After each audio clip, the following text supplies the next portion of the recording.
La série nous plonge dans le quotidien de Sean Murphy, un jeune chirurgien exceptionnellement doué, mais socialement maladroit.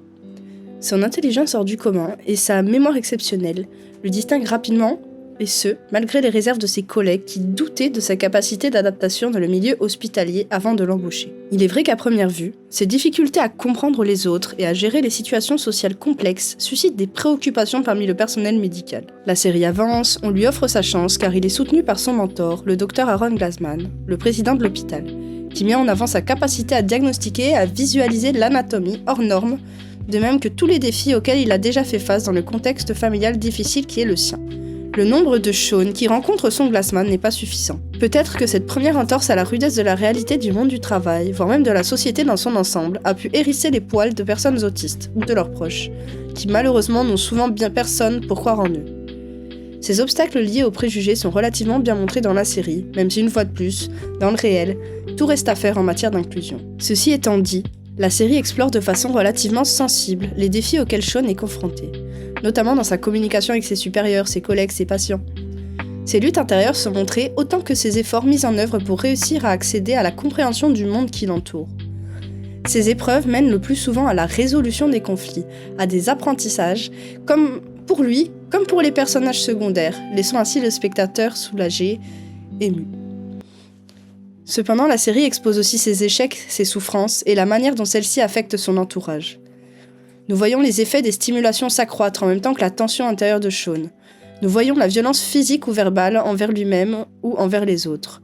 Ces automatismes de fuite aussi, sur lesquels il n'a que peu de prise quand le stress devient insurmontable.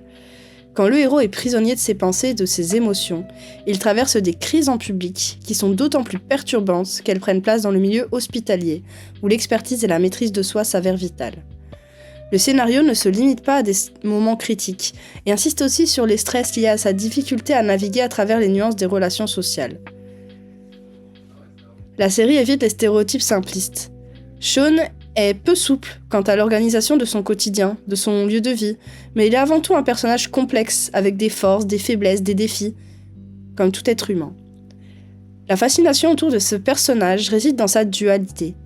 Il incarne l'extraordinaire avec ses compétences médicales et est profondément humain, confronté à des obstacles que beaucoup de spectateurs peuvent trouver familiers.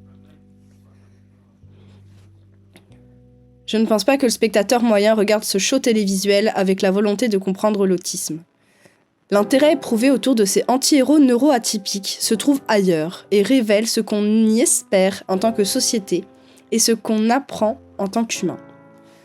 La présence de personnages atteints d'autisme dans les séries populaires indique une prise de conscience de l'importance de donner la parole à des individus souvent négligés et de mettre en lumière leurs expériences.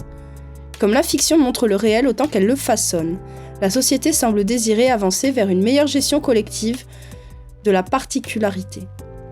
Les spectateurs recherchent des personnages qui reflètent la réalité de manière authentique, dans sa grande diversité, y compris ceux qui sont souvent marginalisés ou sous-représentés dans les médias et autour de nous. Bien évidemment, montrer n'est qu'une étape. Il faudrait agir politiquement par la suite pour que cette compréhension ne reste pas au stade de théorie, mais qu'elle devienne le levier vers l'action, puisqu'on sait à quel point l'intégration des enfants atteints d'autisme à l'école reste limitée, comme celle des adultes dans le monde professionnel. Nous sommes collectivement plus conscients des problématiques liées à la santé mentale.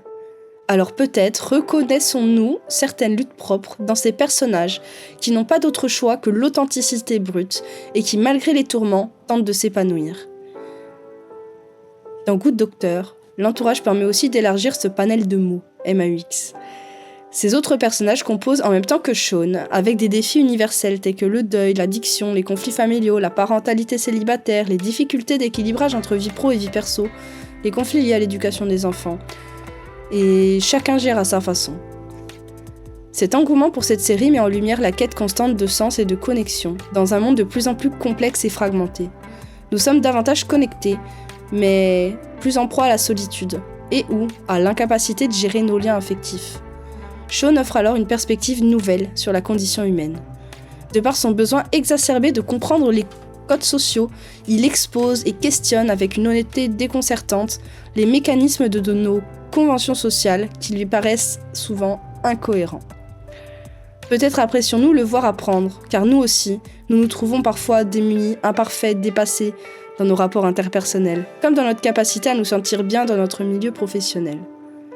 Cette série nous invite donc à nous concentrer sur ce qui rend chaque individu unique et précieux, et comment nous aurions peut-être tous désespérément besoin d'être vus, compris, et peut-être de bénéficier de temps, d'indulgence, de confiance, pour trouver notre place.